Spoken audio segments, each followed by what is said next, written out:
जो है इंटीजर कोई भी आर्ग्यूमेंट क्या कर सकते हैं, पास कर सकते हैं। ठीक है, अब मैंने आपको ये प्रोग्राम कहा था कि एक बार आप इसको समझने का ट्राई करिएगा, बहुत इजी प्रोग्राम है, ज्यादा डिफिकल्टी आई थिंक नहीं होनी चाहिए। तो उस प्रोग्राम को हम एक बार देख लेते हैं कि सबस्क्रिप्ट ऑपरेटर के साथ में अगर हम ब्रैकेट्स में यानी कि सबस्क्रिप्ट में हम क्या अगर पास करें सिंपली कोई स्ट्रिंग, तो किस तरीके से क्या काम होगा। ठीक है, तो यही डिस्कस कर रहे हैं इस टॉपिक में। तो देखें इस केस में अगर यहाँ पर हम बात करें,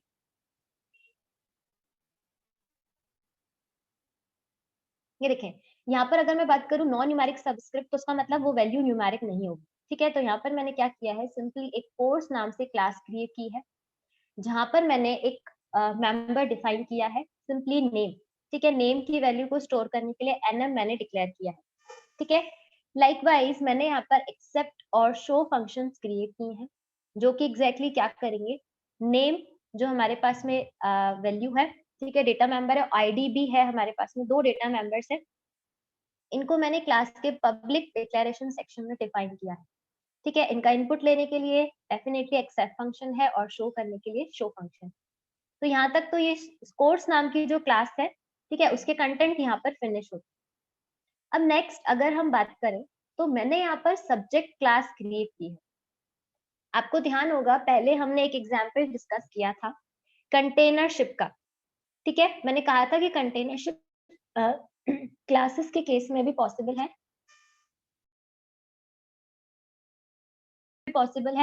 ठीक है, और नॉर्मली भी हमारे पास में कंटेनरशिप पॉसिबल है। ठीक है, तो यहाँ पर अगर मैं बात करूं स्ट्रक्चर और क्लासेस के केस में,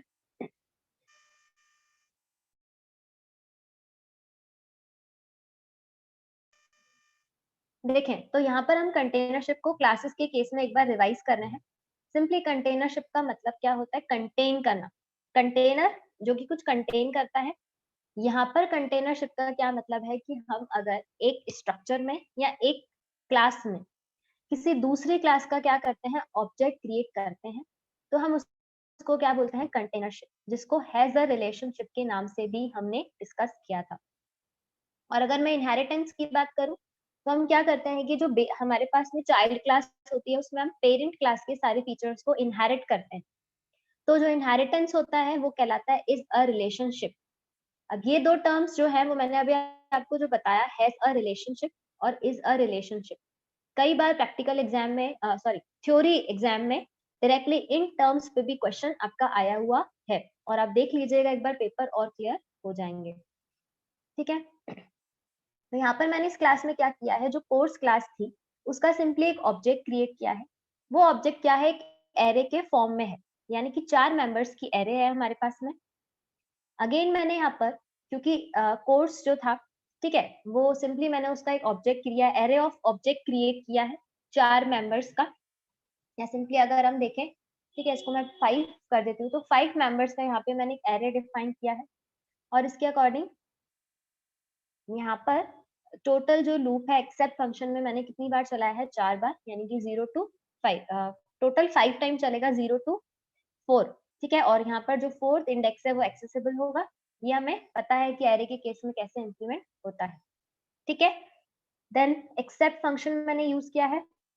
अब ऑब्जेक्ट है, तो इस ऑब्जेक्ट की अगर मैं डेटा मेंबर्स की बात करूं, तो देखें ये कुछ इस तरीके से आप समझ सकते हैं कि एरे ऑफ ऑब्जेक्ट है, तो ये एरे ऑफ ऑब्जेक्ट किसको पॉइंट कर रहा है, सिंपली आप ऐसे देखें कि एक ब्लॉक है हमारे पास में, रैम में क्रिएट होगा, हर ब्लॉक में हमारे पास में एनएम, ये एनएम नाम से मैंने क्या लिया था, एक मेंबर और आईडी लिया है, वही क्या होंगे, 2 मेंबर्स होंगे। एनएम को मैंने यहाँ पे नेम से शो किया है, आप चाहें तो उसको एनएम मेंशन कर दीजिए। ठीक है, एनएम और आईडी यहाँ पे 2 क्या रहेंगे, डेटा मेंबर्स रहेंगे। ठीक है, अब एग्जैक्टली मैं क्या कर रही हूँ, एक क्लास के डेटा मेंबर्स को मैं दूसरी क्लास में यूज कर रही हूँ बाय कंटेनरशिप को। ठीक है, कंटेनरशिप का यूज करके हम ये काम कर रहे हैं। देन लूप चला के इस एरिया जो हमारे पास में ब्लॉक क्रिएट हुआ है 5 एलिमेंट्स का, उस ब्लॉक में मैंने नेम और आईडी का इनपुट लिया है। ठीक है, ऐसे ही उनकी वैल्यूज को मैंने शो करवाया है, और शो करवाने के लिए सिंपली जो एक्सेप्ट फंक्शन है, ठीक है, अब वो कौन सी क्लास, देखिए मैंने यहाँ पे एरे ऑफ ऑब्जेक्ट के साथ एक्सेप्ट फंक्शन लिखा है, तो इसका मतलब ये नहीं कि इस क्लास का एक्सेप्ट फंक्शन कॉल होगा। ये एक्सेप्ट फंक्शन कौन सी क्लास का होगा? जिस क्लास का ऑब्जेक्ट है। अगर मैं सिंपल ऑब्जेक्ट लिखती, एक्सेप्ट लिखती, तो ये फिर इसी क्लास का एक्सेप्ट कॉल होता। कितनी बार? टोटल हमारे पास में 5 टाइम्स कॉल होता। लेकिन मैंने तो क्या बोला कि जो हमारे पास में ऑब्जेक्ट है, एरे ऑफ ऑब्जेक्ट, उसके साथ में एक्सेप्ट फंक्शन कॉल। तो उसका क्या मतलब रहा? हर एक इंडेक्स पर क्या होगा? हर एक इंडेक्स पर इनपुट लिया जाएगा, नेम और आईडी का। देन इसके बाद शो फंक्शन मैंने कॉल किया है। ठीक है, इस शो फंक्शन में मैंने क्या किया है? जो प्रीवियस कोर्स क्लास थी उसी का ही शो फंक्शन यहाँ पर कॉल किया है। तो डेफिनेटली नेम और आईडी जो है वो दोनों मेंबर्स की वैल्यू यहाँ पर शो हो जाएगी। ठीक है, तो यहाँ तक तो बात हो गई, हम एक क्लास के फंक्शंस को दूसरी क्लास में यूज कर रहे हैं। अब बात करते हैं हम ऑपरेटर जो है सिंपली सबस्क्रिप्ट ऑपरेटर की ओवरलोडिंग। ठीक है, ये कंसेप्ट एक तरीके से पूरा नया है हमारे पास में। हमने सबस्क्रिप्ट के साथ में पहले भी कभी स्ट्रिंग को as a parameter, as a argument pass करना नहीं सीखा था। ठीक है, तो एक बार देख लेते हैं कि एग्जैक्टली इस कंटेंट में क्या है, इस टॉपिक में क्या है। तो इस ऑपरेटर की ओवरलोडिंग पर प्रोसीड करने से पहले हम देख लेते हैं कि क्लासेस के ऑब्जेक्ट किस तरीके से क्रिएटेड है। तो देखें यहाँ पर मैंने क्या किया है, सब्जेक्ट क्लास का एक सिंपली ऑब्जेक्ट क्रिएट किया है P1 नाम से। अब आप देखें यहाँ पर मेन समझने वाली क्या बात रहेगी कि P1 अपने आप में एक ऑब्जेक्ट है और उस ऑब्जेक्ट का जो सिंपल मेंबर है वो क्या है? दूसरी क्लास का एक ऑब्जेक्ट। मतलब कि अगर मैं इसको एक सिंपल फॉर्मेट में समझाऊं तो देखें यहाँ पर इसको आप ऐसे समझ सकते हैं कि P1 हमारे पास में ऑलरेडी एक ऑब्जेक्ट है। ठीक है, इस ऑब्जेक्ट का जो डेटा मेंबर है वो डेटा मेंबर क्या है? एरे। ठीक है, तो हम क्या कर रहे हैं, सिंपली सेकंड क्लास का यूज करके फर्स्ट क्लास की जो एरे है उसको एक्सेस करेंगे, उसकी वैल्यूज को एक्सेस कर रहे हैं। और आप देखें मैंने फर्स्ट जो क्लास कोर्स नाम से क्रिएट की है उसके दोनों के दोनों मेंबर्स जो हैं वो पब्लिक डिक्लेरेशन सेक्शन में डिफाइन किए हैं। ठीक है, ताकि मैं बाकी भी किसी क्लास में इसको यूज कर पाऊं। ठीक है, अब आगे प्रोसीड करें तो देखते हैं यहाँ पर मैंने क्या किया है। P1 के थ्रू मैं जो सिंपली कोर्स क्लास की जो एरे है उसको एक्सेस करूंगी और एक्सेस करने के लिए मैंने P1 क्लास जो सब्जेक्ट नाम की जो क्लास है उसमें कोर्स नाम से, ठीक है, सबसे पहले एक एरे ऑफ ऑब्जेक्ट क्रिएट किया। अब मैं उसको एक्सेस करने वाली हूँ। ठीक है, तो मतलब अगर यहाँ पे एक्सप्लेन करूँ तो P1 के थ्रू मैं C ऑफ जो हमारे पास में एरे है, ठीक है, 5 मेंबर्स की मैं उसको एक्सेस करने वाली हूँ। ठीक है, तो यहाँ पर अगर कोई कंफ्यूजन हो तो पूछ सकते हैं। अब इसके बाद मैंने डिटेल्स का इनपुट लिया है। ठीक है, अब अभी जो मैंने आपको बताया था कि एक्सेप्ट और शो फंक्शन यहाँ पे कॉल होंगे इस क्लासेस के। ठीक है, और जो एरे है उसमें इनपुट लिया जाएगा। अब ये इनपुट मैंने कहाँ लिया है? हालांकि ये फंक्शन जब कॉल होंगे तो डेफिनेटली इनपुट लिया जाएगा, लेकिन कैसे लिया जाएगा ये देखते हैं। मैंने क्या किया, P1 जो सब्जेक्ट नाम की क्लास का ऑब्जेक्ट है उसके साथ में एक्सेप्ट फंक्शन और शो फंक्शन कॉल किया है। ठीक है, तो अब देखिए P1 जो हमारे पास में ऑब्जेक्ट है उसके साथ में एक्सेप्ट फंक्शन कॉल हुआ और P1 कौन सी क्लास का ऑब्जेक्ट है? सब्जेक्ट क्लास का। तो देखिए सब्जेक्ट क्लास का एक्सेप्ट फंक्शन कॉल होगा और अभी जैसा कि मैंने आपको बताया कि मेमोरी में जो एरे का ब्लॉक क्रिएटेड था कोर्स नाम की एरे का, उसमें इनपुट लिया जाएगा। ठीक है, लाइकवाइज अगर मैं शो फंक्शन की बात करूं तो सब्जेक्ट क्लास के साथ मैंने शो फंक्शन को कॉल किया है। तो अब क्या होगा, सब्जेक्ट क्लास का ऑब्जेक्ट जो है P1 उसके साथ कॉल किया है, तो अब ये शो फंक्शन कॉल करेगा, ये कॉल होगा। और आप देखें इस शो फंक्शन में मैंने प्रीवियस क्लास का जो शो फंक्शन है वो क्या किया है, यूज किया है। ऐसा एग्जाम्पल हमने पहले नहीं देखा था। अगर आप इसको वन बाय वन करके समझेंगे तो कंटेंट और कंसेप्ट और क्लियर हो जाएगा। ठीक है, तो सिंपल आपको इतना समझना है कि हम सेकंड क्लास के ऑब्जेक्ट के थ्रू सिंपली जो कोर्स क्लास है उसके मेंबर्स को क्या करने वाले हैं, एक्सेस करने वाले हैं। ठीक है। अब इनपुट लेने के बाद, ठीक है, यहाँ पर क्या किया मैंने, वैल्यूज को शो करवाया है। तो कुछ इस तरीके से वैल्यूज जो है वो हमें शो हो जाएगी, यानी कि नेम और उनका जो आईडी है कोर्स का, ठीक है, इनडायरेक्टली उसका इनपुट हमने लिया है। ठीक है। अब इसके बाद नेक्स्ट स्टेटमेंट की अगर मैं बात करूं, तो मैंने यहाँ पे क्या किया है, एक सिंपली वेरिएबल क्रिएट किया है, 1D एरे है जिसको कि मैंने यहाँ पे क्रिएट किया है। ठीक है, या मैं यूं कहूँ, मैंने स्ट्रिंग टाइप का एक वेरिएबल क्रिएट किया है, कैरेक्टर एरे जो है वो क्रिएट किया है, और उसका यूज करके मैं क्या कर रही हूँ, जो कोर्स नेम है उसका इनपुट ले रही हूँ।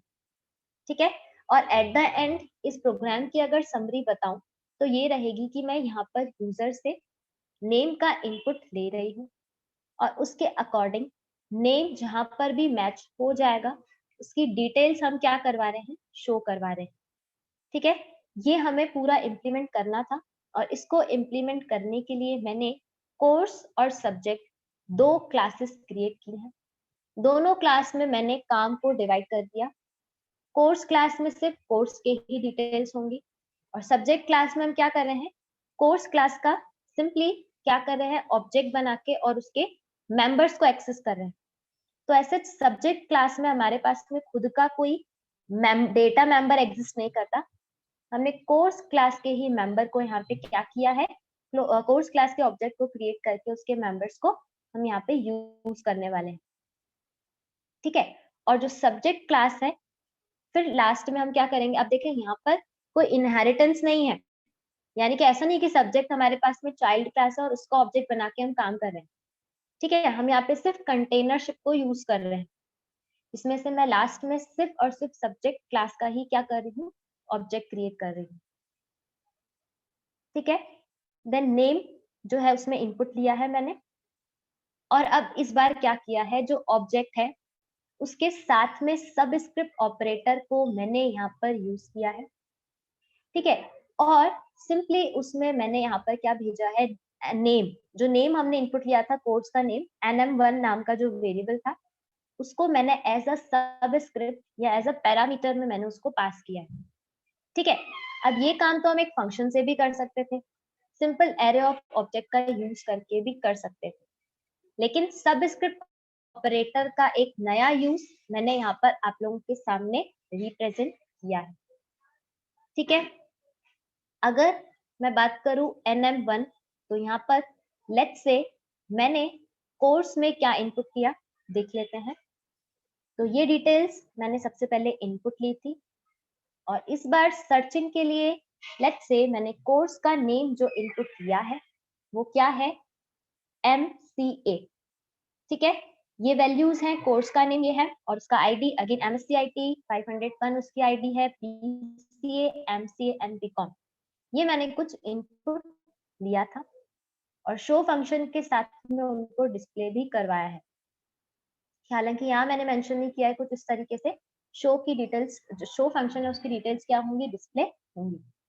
ठीक है, अब अगर मैं बात करूं nm1 की, तो nm1 की वैल्यू यहाँ पर कितनी है, क्या है, सिंपली MCA, यानी कि इस स्टेटमेंट का इंटरनल रिप्रेजेंटेशन अगर मैं बताऊं तो क्या रहेगा, P1 ऑब्जेक्ट जो है वो कॉल करेगा सबस्क्रिप्ट ऑपरेटर, और एज अ आर्ग्यूमेंट क्या पास होगा, MCA।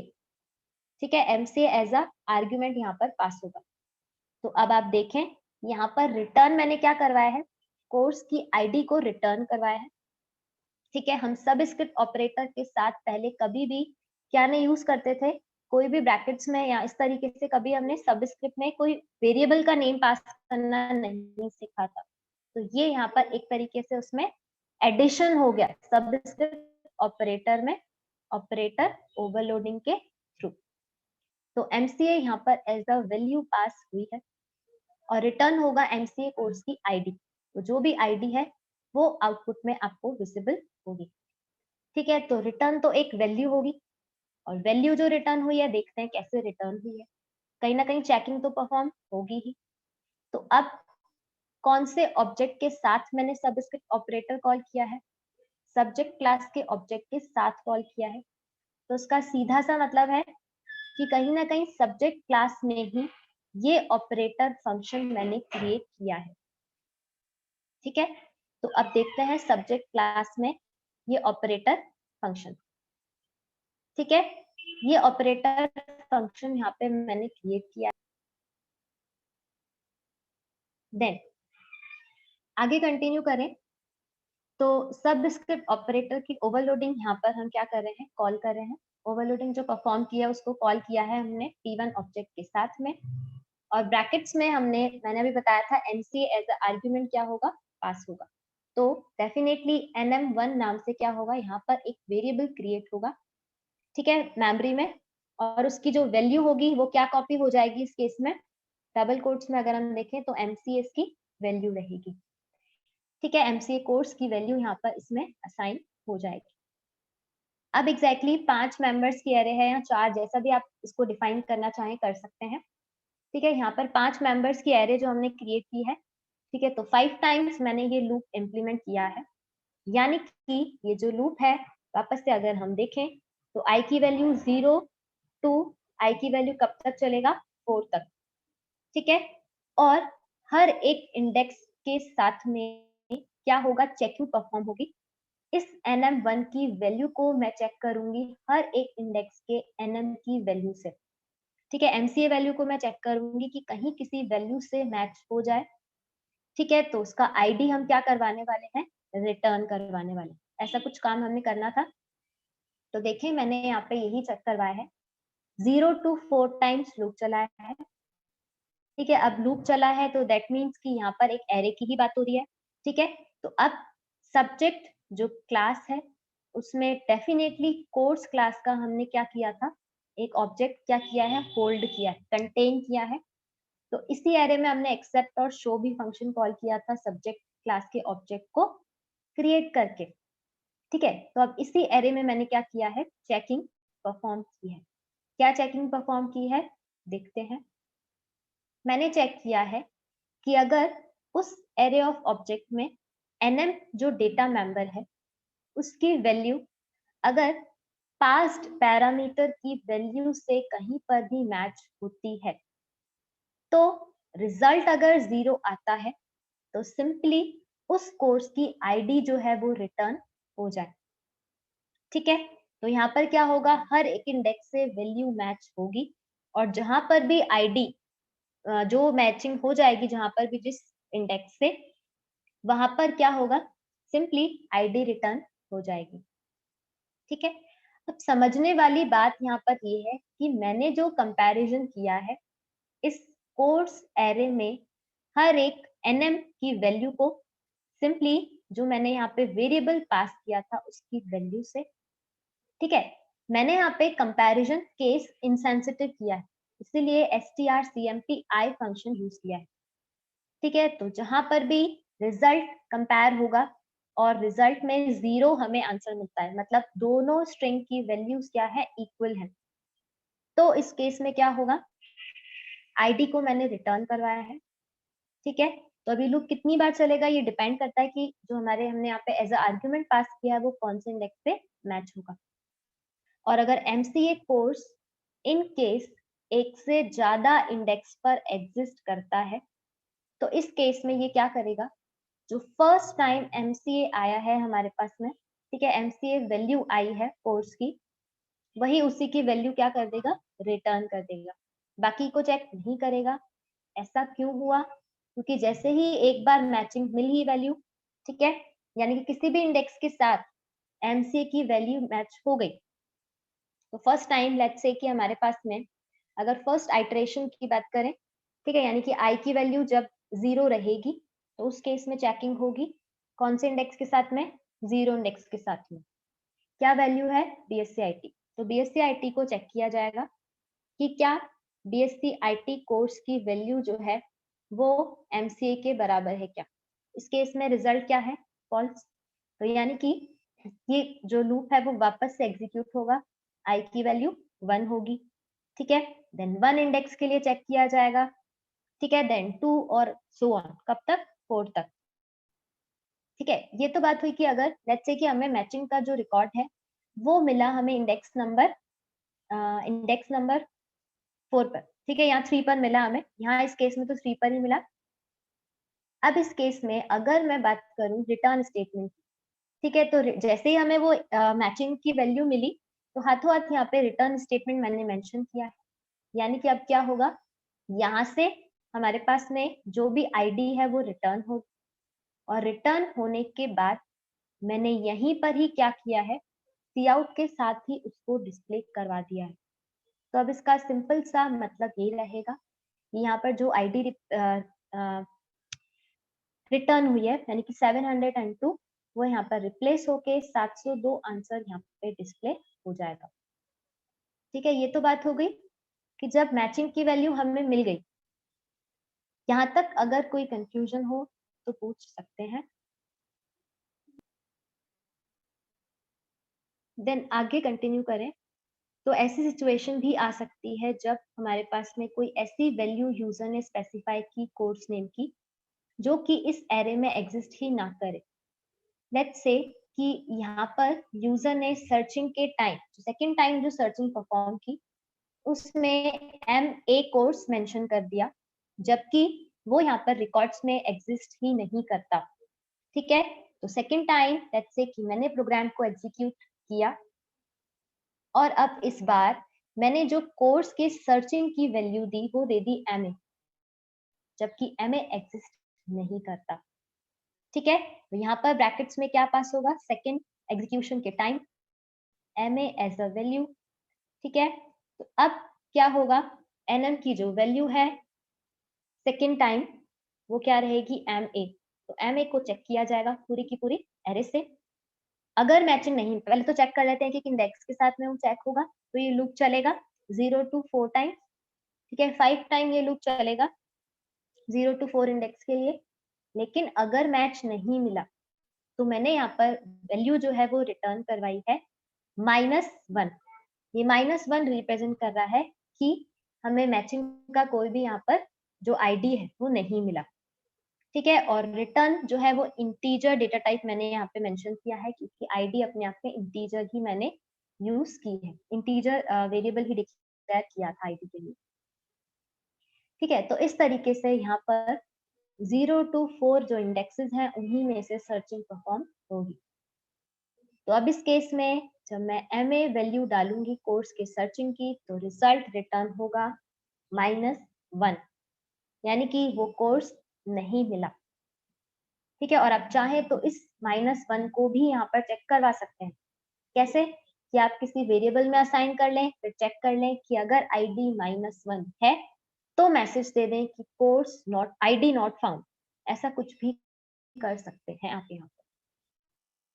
मैंने अभी डायरेक्टली -1 को शो किया है, क्योंकि कभी किसी कोर्स की आईडी -1 तो एटलीस्ट कोई रखेगा नहीं, कोई भी उसको इम्प्लीमेंट नहीं करेगा डेटाबेस में। ठीक है, यहाँ तक अगर कोई डाउट हो तो पूछ सकते हैं। अदरवाइज सब स्क्रिप्ट ऑपरेटर की ओवरलोडिंग यहाँ पर फिनिश हो चुकी है।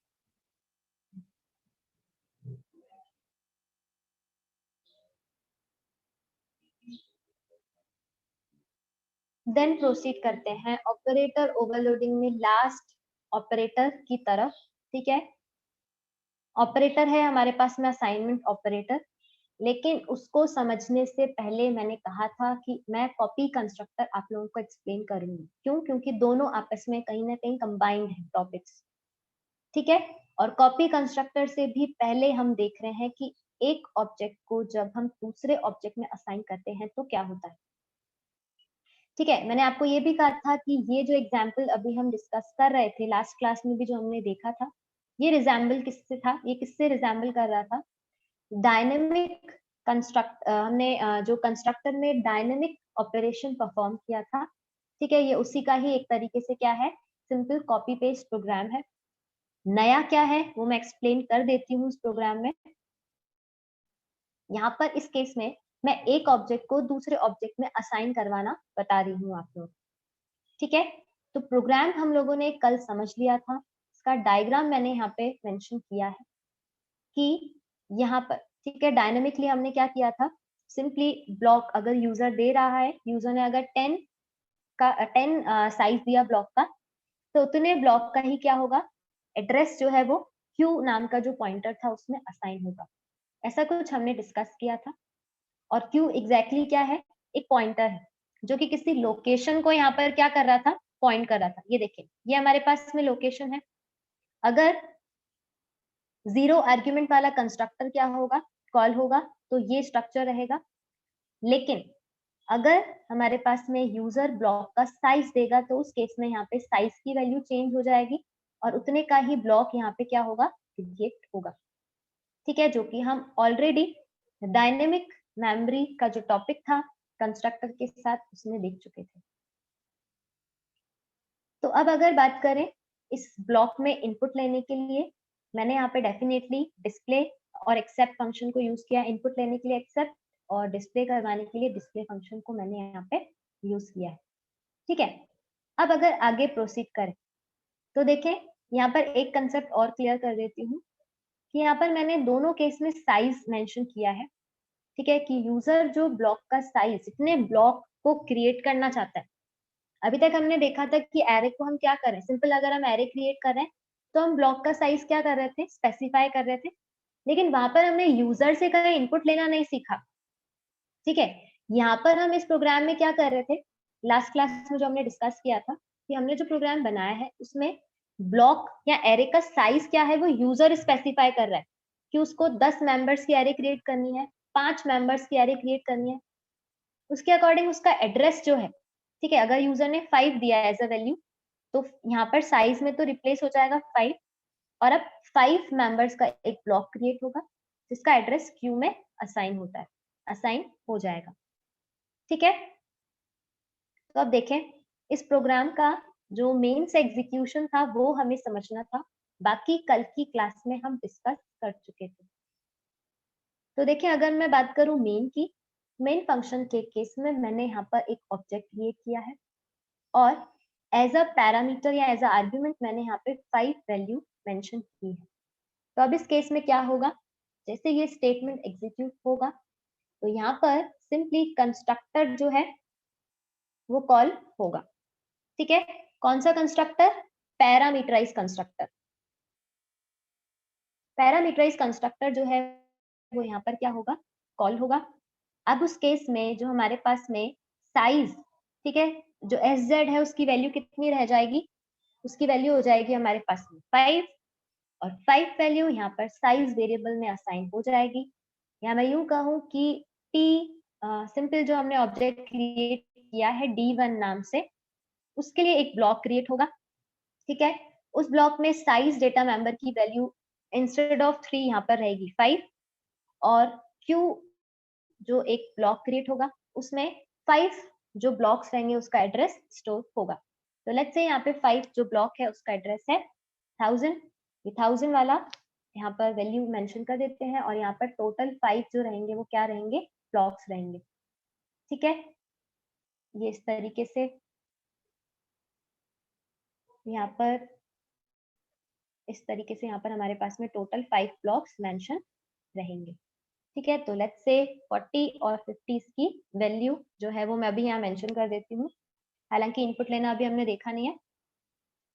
तो ये सिंपली मेमोरी में एक ब्लॉक क्रिएट हो गया। क्यू पॉइंटर इस ब्लॉक को पॉइंट कर रहा है और ये अलग अलग इंडेक्सेस पे कोई ना कोई वैल्यू एग्जिस्ट कर रही है। एट द एंड मैंने यहाँ पे क्या किया है इस प्रोग्राम में, मेन फंक्शन में जो ऑब्जेक्ट क्रिएट किया था D1 नाम से, उसके साथ में एक्सेप्ट और डिस्प्ले फंक्शन को मैंने यहाँ पे कॉल किया है। ठीक है, तो डिस्प्ले तो डिटेल्स को डिस्प्ले करेगा और एक्सेप्ट क्या करेगा? D1 जो ऑब्जेक्ट है, ठीक है, ये जो D1 ऑब्जेक्ट था उसका ये जो ब्लॉक है इसमें इनपुट लेने का काम करेगा। कैसे पता चला? कि देखें, डिस्प्ले फंक्शन जब कॉल होगा, ठीक है, तो जो हमारे पास में ऑब्जेक्ट है, कौन सा ऑब्जेक्ट? करंट ऑब्जेक्ट, यानी कि D1 के साथ हमने एक्सेप्ट फंक्शन को कॉल किया है। ठीक है, तो मैंने बताया था जिस ऑब्जेक्ट के साथ हम फंक्शन कॉल करते हैं, ठीक है, तो यहाँ पे D1 के साथ कॉल हुआ है तो डेफिनेटली उसके डेटा मेंबर्स को हम विदाउट एनी डॉट एक्सेस करते हैं। तो इस पर्टिकुलर D1 ऑब्जेक्ट का जो सिंपली डेटा मेंबर है वो क्या है? एक तो क्यू और दूसरा क्या है? साइज। तो देखें दोनों को मैंने विदाउट डॉट ऑपरेटर एक्सेस किया है। तो ये वैल्यूज का इनपुट लिया जाएगा यहाँ पर, जितना साइज है। तो अभी साइज कितना दिया था यूजर ने, 5, तो उसके अकॉर्डिंग 5 बार यहाँ पर लूप चलेगा, ठीक है। और 5 टाइम्स लूप चलने के बाद यहाँ पर क्या होगा, सिंपली इस स्पेसिफिक ब्लॉक में वैल्यूज का इनपुट दिया जाएगा, ठीक है। तो ये क्या हुआ, D1 ब्लॉक का रिप्रेजेंटेशन। और इसी के साथ मैंने उस पर्टिकुलर ब्लॉक की वैल्यू को भी डिस्प्ले करवाया है, ये डिस्प्ले फंक्शन को कॉल करके, ठीक है। अब इस प्रोग्राम में जो मेन कंसेप्ट था, ठीक है, वो क्या इंप्लीमेंट किया है कि एक ऑब्जेक्ट को दूसरे ऑब्जेक्ट में असाइन किया है। तो आप देखें D1 ऑब्जेक्ट जो है वो राइट हैंड साइड पे है, तो मैंने उसको असाइन किया है D2 ऑब्जेक्ट में, ठीक है। और उसके लिए D2 ऑब्जेक्ट भी यहाँ पे क्रिएट किया है। अब जैसे ही D2 ऑब्जेक्ट क्रिएट होगा तो देखें अब यहाँ समझने वाली क्या बात है, कौन सा कंस्ट्रक्टर कॉल होगा, नॉन पैरामीटराइज कंस्ट्रक्टर। क्यों, क्योंकि मैंने यहाँ पर कोई आर्ग्यूमेंट जो है वो पास नहीं किया है, ठीक है। तो यहाँ पर नॉन पैरामीटराइज जो कंस्ट्रक्टर है वो कॉल होगा। और इसके अकॉर्डिंग यहाँ पर जो D2 का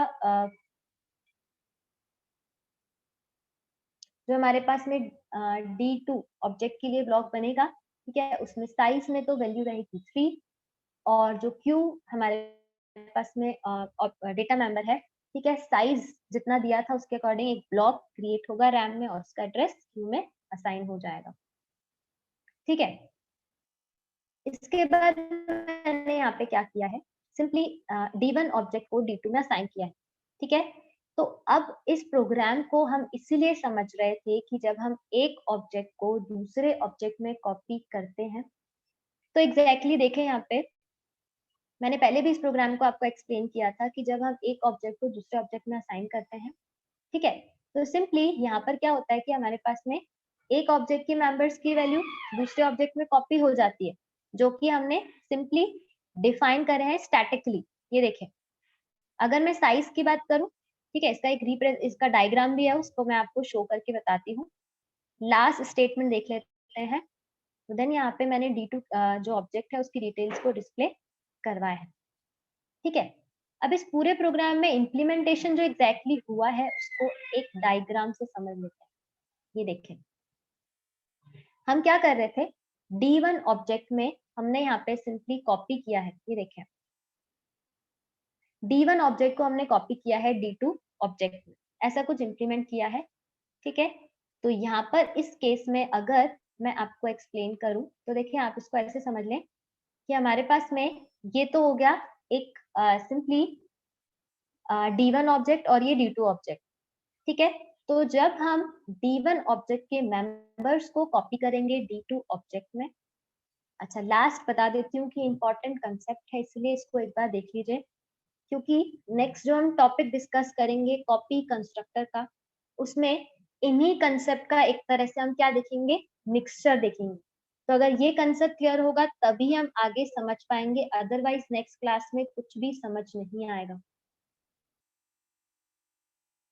यहाँ पर मैंने क्या किया है, D1 ऑब्जेक्ट को कॉपी किया था D2 ऑब्जेक्ट में, ठीक है। तो अब देखें यहाँ पर इस D1 ऑब्जेक्ट की बात करूं तो साइज में हमने वैल्यू ली थी 5, और जो ऑब्जेक्ट था, ठीक है, उसमें एक एड्रेस असाइन हुआ था सिंपली इस ब्लॉक का। अब अगर मैं D1 ऑब्जेक्ट को D2 में कॉपी करती हूँ तो देखिए साइज की वैल्यू तो यहाँ पे एज इट इज कॉपी हो जाती है, ठीक है। लेकिन मैं अगर बात करूं इस Q डेटा मेंबर की, तो देखिए Q ऑब्जेक्ट में Q जो डेटा मेंबर है उसकी वैल्यू भी एज इट इज कॉपी हो जाती है। और अब अगर मैं इस 100 की बात करूं तो 100 लोकेशन कहाँ कंसिडर की जाएगी, कौन सी कंसिडर हो रही है, ये वाली।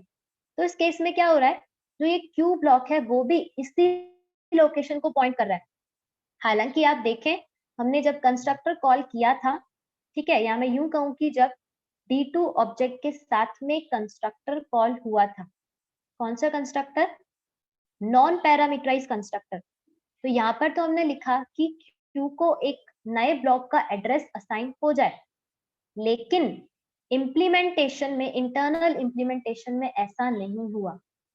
जब हम एक ऑब्जेक्ट को दूसरे ऑब्जेक्ट में कॉपी कर रहे हैं, ठीक है, तो कॉपी करते टाइम यहाँ पर क्या हो रहा है कि इसकी वैल्यू तो उसमें डेफिनेटली कॉपी हो गई, लेकिन ऐसे मेंबर्स जिनको हमने मेमोरी डायनेमिकली अलोकेट की है, वो जब दूसरे ऑब्जेक्ट के डेटा मेंबर्स में कॉपी होते हैं, तो ये प्रॉपर इम्प्लीमेंटेशन नहीं हो पाता है। ठीक है, अब ये जो क्यू है इसमें भी 100 ही वैल्यू असाइंड है। अभी 100 किसको पॉइंट कर रहा है? इसको। जबकि इस क्यू डेटा मेंबर को इस ब्लॉक को पॉइंट करना चाहिए था। क्यों? क्योंकि मैंने बताया हर ऑब्जेक्ट के साथ में क्या होगा, डेटा मेंबर्स की अलग अलग कॉपी क्रिएट होती है, लेकिन इस सिचुएशन में ऐसा नहीं हो रहा है। यहाँ पर ये भी जो क्यू है वो D1 ऑब्जेक्ट के ही वैल्यूज को पॉइंट कर रहा है, जबकि ये क्या है, गलत है। ठीक है, और ऐसा हुआ क्यों? क्योंकि हमने यहाँ पे क्या किया, एक ऑब्जेक्ट को सिंपली दूसरे ऑब्जेक्ट में कॉपी कर दिया। तो कॉपी करते टाइम जो मेंबर्स सिंपली स्टैटिकली जिनको मेमोरी एलोकेटेड की थी, या जो मैं यूं कहूँ कि जिनको कोई मेमोरी एलोकेशन नहीं था, वो तो प्रॉपरली कॉपी हो जाते हैं, लेकिन डायनेमिक मेंबर्स के साथ में प्रॉब्लम आती है। ठीक है, आज के लिए इतना ही।